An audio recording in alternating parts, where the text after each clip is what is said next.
You're a brand new Town Hall 11 and you're looking to find out what the best way is for you to upgrade your base following the big June 2017 update. This is the ultimate guide for you.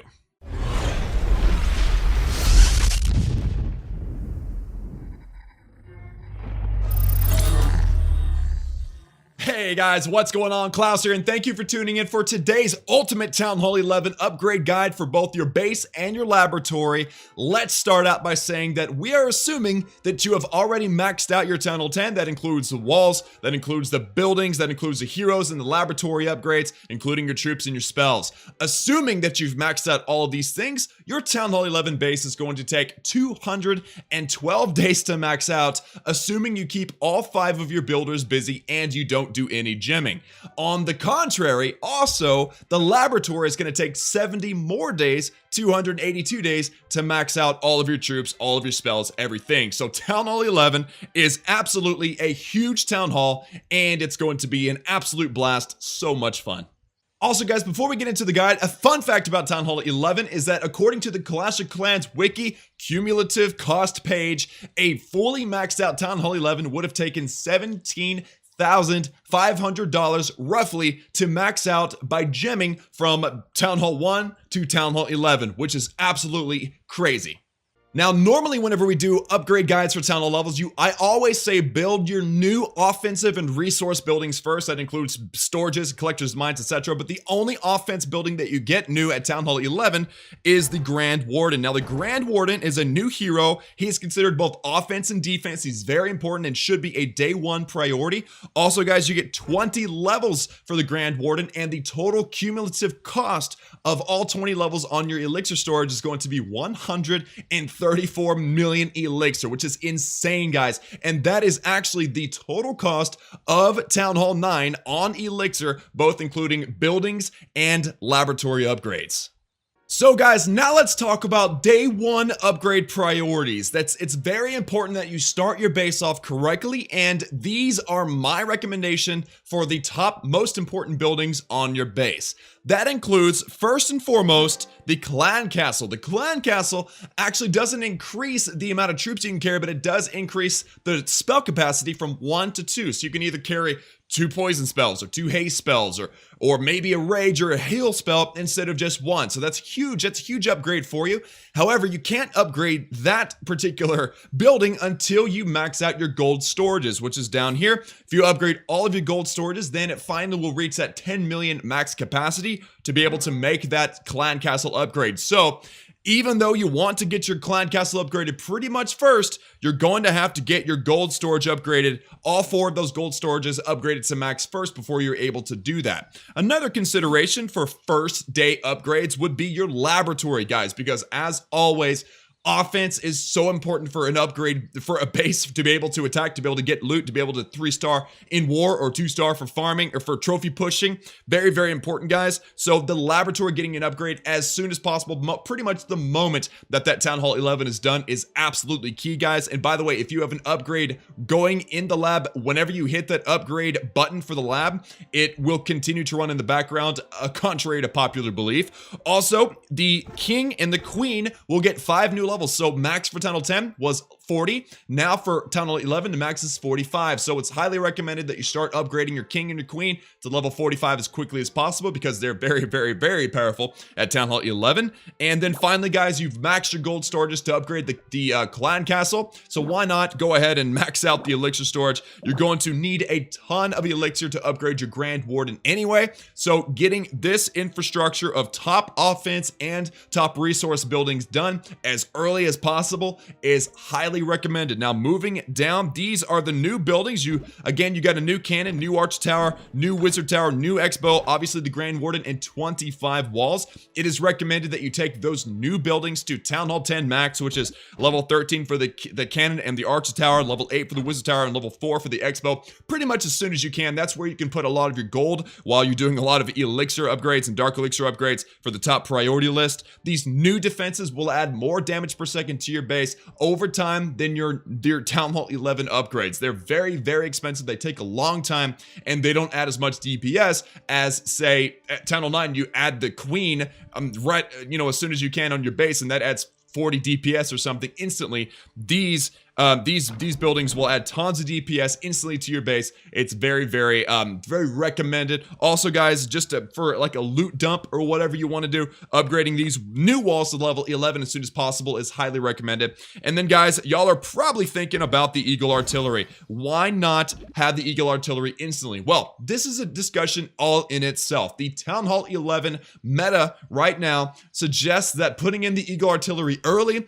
is better than waiting, but it depends on you and your clan. If you're a high level war clan, and let's say that you're one of the top bases, it may be better to go ahead and wait and upgrade the Eagle Artillery a little bit later. The suggestion that I've always given people, and I got this from a buddy of mine, they coming to Clash, he says, if you cannot 3 it, don't build it. So if you're in a situation where you're in war and you cannot 3-star bases with these Eagle Artilleries level 1, then you should not build it. But once your heroes, once your Grand Warden, once your offense in your laboratory are strong enough and you're able to 3-star bases with the Eagle Artillery, then feel free to upgrade or put in and upgrade your Eagle Artillery. However, guys, it is also something I want to mention is that your Grand Warden is likely not going to be very powerful until level 10, 12, something like that. And then you feel like he is pretty much dominant once he reaches roughly level 18 to obviously the max level of 20. So upgrading the Grand Warden first is probably your #1 ongoing priority as you continue through Town Hall 11.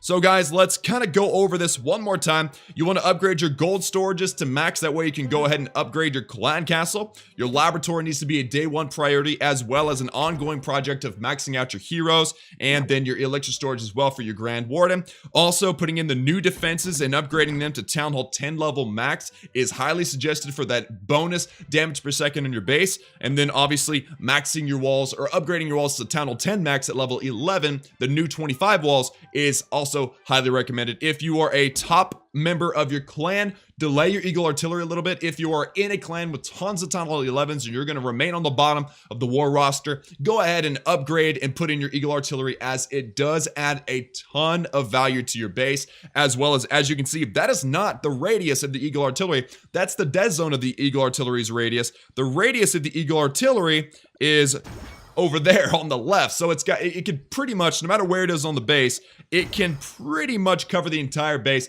and rain down damage on opposing opponents' troops, which is absolutely and incredibly powerful, guys. Alright guys, so now let's talk about defenses. Let's assume that all you care about is adding DPS to your base. You don't care about war weight, you don't war a lot. All you want to do is make your base meaner. That way it'll defend your town hall, your stars, your trophies, or your loot more effectively. So what I did is I used this complicated equation on the screen. I took the damage per second addition for the upgrade. I multiply it by if it was splash damage. If it was, I multiplied it by 3, just an assumption that that's how many troops it normally hits. And then I also multiplied it by its range, its range percentage. So that's compared to the largest ranged defense on the base, which is the Eagle Artillery with a huge range of 50 tiles compared to like the smallest one, which was the Wizard Tower, and I believe that's 7. So the range of the Eagle Artillery definitely made it very, very effective. Also, I multiplied it by its type that it can hit. So therefore, the air defense can only target air. So that's only 29% of troops, assuming all troops are used evenly, which is not true, but there's no other way to assume it. And then, for instance, cannons are the other side. They can't target air, so they had like a 70% or something effective rating. And then you divide all of that by how long the upgrade takes, because remember, we're interested in adding DPS to our base the fastest. So this is your upgrade guide, the order in which you should upgrade your defenses. Now, the effective rating does not have a unit or anything, a label. It's just a number. So the level 1 Eagle Artillery upgrade actually has an effective rating of 22.5, which is incredibly high compared to the rest of the numbers, guys. The Eagle Artillery is absolutely the most beneficial upgrade on your base to make your base mean and dangerous. The level 2 upgrade is is actually number 2 on our list with an effective rating of 3.21. And again, the major reason why this is the case, guys, is because of its range. You can actually see it right up here. The end of the range of this Eagle Artillery, it can hit anywhere on the base. It doesn't matter where it is, guys. It's amazing, especially if it's centralized. It's very effective centralized. Number 3 on our list, but you know, it looks like number 2. So number 2 on our list is the air defense. Now this makes perfect sense because the DPS that's added is crazy. However, it was actually hindered a lot on its effective rating because it only targets air, not ground. The effective rating for the air defense level 9 upgrade is 0.58. So that's much lower than the 3.21 of the level 2 Eagle Artillery, but all the numbers are going to get smaller at this point. So then the next upgrade that we want to do is the Inferno Tower level 4, and that effective rating is 0.30. And then the new Inferno Tower level 5 effective rating is actually 0.78. And this math is dependent on the multi-targeting setting. Single targeting is much more complicated, so I stuck with multi-targeting. And it's interesting to note that the level 5 Inferno Tower upgrade is actually more beneficial, almost 3 times more beneficial than the level 4 upgrade from level 3. So definitely, if you're going to be upgrading Infernos, get them to level 5 as soon as you can.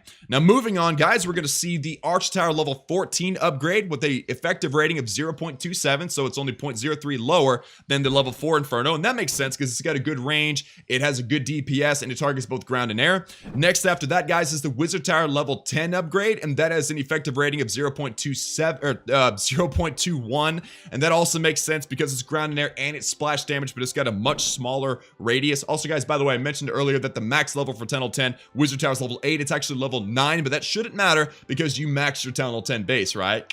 All right, so moving on after that, guys, we get the level 15 Archer Tower, and the effective rating is 0.20, so that's only 0.01 effective rating below the Wizard Tower. So all of those are very, very beneficial for your base. And now we're getting into the less important upgrades. This includes the Cannon level 14 at an effective rating of 0.162. Now, I went to the 3rd decimal because the X-Bow, which is shockingly low on our list, is a 0.159, so a 0.003 on our effective rating. And by the way, the only reason why the X-Bow is so low is because the upgrade time is so long. I believe it's a 14-day upgrader. Yeah, it's a 14-day upgrade. Ridiculous amount of time to be upgrading. So if it was a shorter time, it would likely be much higher on our list. Next, guys, we've got the Cannon level 15 upgrade. We've already done level 14. Level 15 is 0.14 effective rating. Directly below that is the Mortar at 0.13, followed by the Hidden Tesla. Again, a surprisingly low on our list, and the reason for that is because of the time for this upgrade as well. 14 days. Its effective rating is 0.111. We went to 3 decimals because the Mortar is 0.110 at level 10. So very, very close and effective rating for your base. And then finally, guys, the least important upgrade for your base is the Bomb Tower level 5. And of course, this does not include the explosion at the end. So the Bomb Tower should be a little bit higher up, but the math to make it work to be able to compare to all the other defenses was very difficult. But the Bomb Tower effectiveness is 0.07. So all the numbers aside, guys, logically, this makes pretty good sense. Eagle Artillery, the air defenses, and the Inferno Towers. The X-Bow should probably be after that, just because there are 4 of them. They're very deadly, but just for maths purposes, keeping everything fair, it is pretty low on our list. And we have our Archer Towers and Wizard Towers, which again makes sense because it can target both ground and air.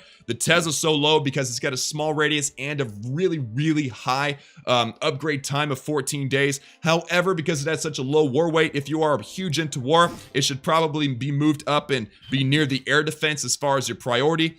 And then obviously you can see this, you guys, the cannon, the mortars, the bomb tower, all those are very low because they do not target air troops. Also, like for instance, the mortar has a smaller effective radius. So you got a big radius, but that dead zone in the middle makes them completely useless when troops approach them. So that was also a hindrance to their effective rating.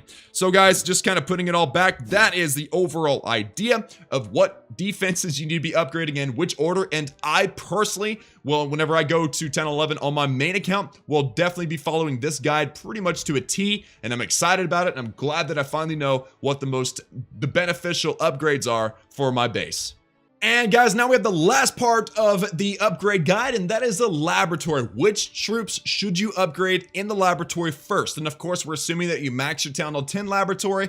Otherwise, there's going to be options for you that are not explained in the guide. Now, starting out, our number one most important upgrade for a war-oriented player. If you are not a war-oriented player, then I recommend upgrading the troops that you use the most often. For instance, if you're a big-time farmer, then perhaps the giants or the healers will be a huge upgrade for you because it'll help you farm better. But if you're if you're a war player, then you're going to prioritize more war troops. And so this is the war list. Again, if you're a farmer or a trophy pusher, use the troops that you are most comfortable with and that you use the most often. So number one, guys, is the bowlers. The bowlers are absolutely the most powerful and the most versatile troop. There are other troops that might rival the bowlers, but the bowlers, with their bounce damage and their versatility, you can use them for almost anything. Kill squad, funnel, just everything in between. Very, very effective troop, very useful, and I recommend that upgrade first. The second upgrade that I recommend for a war player would be the Hog Riders. This new upgrade, guys, for the Hog Riders to Town Hall 11, very, very powerful, just brings a whole new twist onto war for Town Hall 11. They're useful, especially on the back end of attacks with a strong kill squad of bowlers in the middle. Hogs are very, very powerful and could even rival the bowlers if the bowlers did not have their bounce splash damage. So Hogs are number 2, followed by the balloon at number 3. Now the balloons have had some nerfs and changes to how they work, so we're still trying to figure out the best way to use them, but the balloons are still very, very powerful and a viable 3-star strategy for a Town Hall 11, especially if it's backed up by Lava Hounds, which are coming up on our list at number 4. The Lava Hound upgrade is very, very important because, again, stronger upgrades for defense for these troops will help with the 3-star on another Town Hall 11.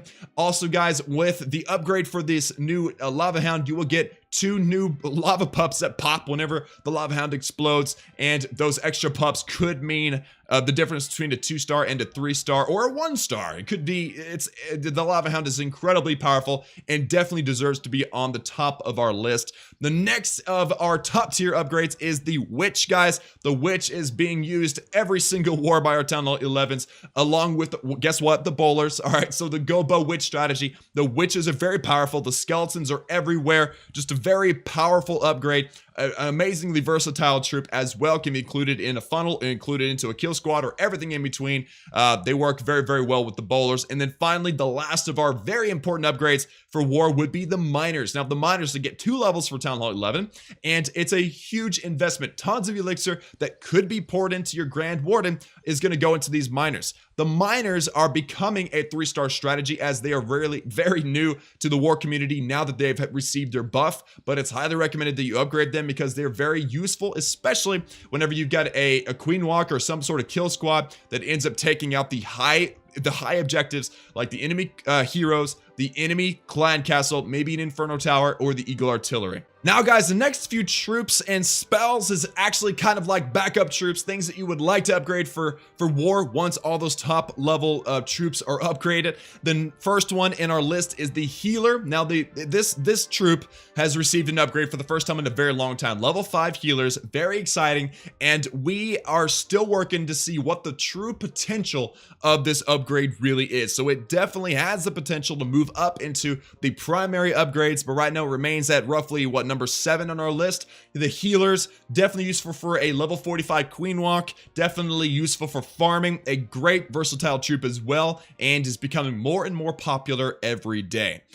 Next on our list, guys, we've got the poison spell. Now, it seems very unlikely that a poison spell would end up so high on our list, but hear me out. In the clan castle, now you've got 2 spell capacity, so you're probably going to be asking for heal spell or a rage spell. It's important to be able to train up your own max poison spell because generally people bring in max poison in their clan castle that's donated by a clanmate. So it's definitely important to be able to bring your own max poison spell for the enemy clan castle or the enemy heroes or whatever it may be. So that is why it's become kind of like a backup troop in this on our list at number 8. And then number 9, guys, is the Golem. The Golem should be higher, but the total benefit of that upgrade is not very much HP HP is added, and overall just kind of an underwhelming upgrade. But because the Golem is so central in so many war compositions, it has made it this high up on our list. Now, the next group, guys, are troops that you may like a lot in war, but is not part of super mainstream war armies, and it might need to be higher based on the individual. The first troop on our list here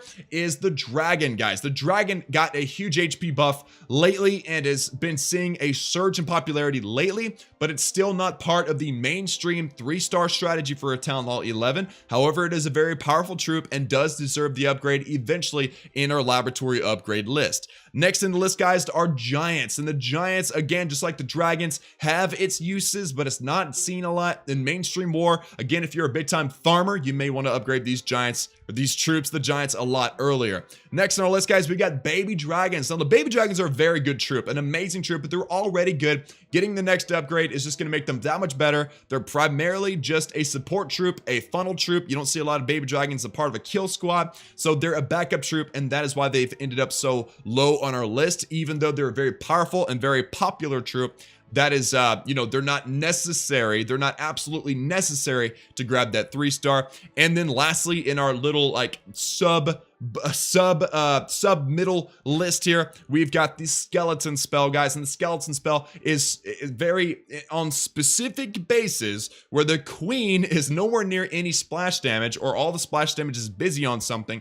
You can deploy one single skeleton spell and a rage spell, and you can kill that enemy queen. So it's very useful, but it's also very extremely base dependent. Now, lastly, guys, we've got this group of what we consider less than underwhelming troops in the lab, guys. We got first the Wallbreaker. Now, the new Wallbreaker upgrade is very cool because it does decrease the amount of Wallbreakers you need to take down the max level 12 walls on a Town Hall 11 by 1, but a max Town Hall 10 wall, level 11 wall, is still going to take 3 Wallbreakers. So the Wallbreaker upgrade is not all that necessary, but you know, once all the troops and spells that are above the Wallbreaker on the list are done, it's a good upgrade to do. Next after that, guys, is the Wizard. Now, if you're a farmer, you might have upgraded or want to upgrade the Wizard earlier. That's understandable, but the Wizard's already strong enough and is only typically used as a funnel troop, and so it falls below, say, the Baby Dragon, which is a superior funnel troop than the Wizard. However, again, if you're a farmer or if you're a trophy pusher, you're going to want to do the Wizard a lot earlier. Next, guys, we've got the Pekka. The Pekka gets an upgrade. The Pekka is only useful in very specific base designs for Town Hall 11 War. It's a good farming troop if you don't need elixir. It's very expensive on elixir and is simply just not the type of troop that the war community generally clings onto, like maybe the Hog or the balloons that target defenses first. So Pekka's pretty low on our list, guys. And then next is the Freeze spell. It's a good upgrade, definitely worth doing, but it's not necessary. It's not an upgrade that you absolutely need to 3-star. The level 5 free spell is good enough, and you got that at Town Hall 10. And then, guys, the Minion, just simply a funnel troop. Usually the only time we ever see minions used, unless it's an extremely weak base design where you can take out all the air targeting splash damage and then destroy the base with minions. That happens, but it's rare. Minions are normally used for us in our clan, in the serious war community, only used to pick off buildings at the beginning of an attack if there's any free buildings for air. So it drops to near the bottom of our list. And then the last upgrade on our list, guys, is the Clone spell. It's very useful, but it's a huge, very expensive investment and not necessary for most, if not all, of the Town Hall 11 3-star strategies. Again, it's useful, it can be effective, but it's very base dependent, it's very funnel dependent, and very expensive when that elixir probably needs to go toward your Grand Warden instead. Now, guys, that is going to do it for today as far as our Town Hall 11 upgrade guide. There's a summary right there. We have got the top priorities. You got the laboratory, clan, castle. Of course, you got to upgrade your gold storages first. You've also got your heroes going from level 40 to 45, the new Grand Warden, and the elixir storages. Also, your new defenses and your new walls. Those all need to go first and top priority, followed by the defense upgrade guide list, which we went into in a lot of detail. It's listed there for your reference if you want to snapshot this photo here and use it as you upgrade your Town Hall 11. Guys, it is obviously all of this is just suggestions and recommendations. You do what you want with your game. You are more than welcome to do what you want. So let me know in the comments what you think of this upgrade guide. I tried to be as objective as I could using math, and I think it's a good guide. It's definitely something that I'll be using personally, guys. Thank y'all so much for watching. I hope you enjoyed it and learned something. Like this video if you did. Share this video with your clanmates and with other Clash of Clans players that may be able to benefit from this. Subscribe and join the Klaus family if you have not done so already. And lastly, guys, be looking forward to other upgrade guides updated for July of 2017, starting obviously with Town Hall 11. We'll work our way down from there. So that is it for me, guys. I love each and every one of you. Thank you so much for tuning in. And as always, guys, I will see y'all again next time.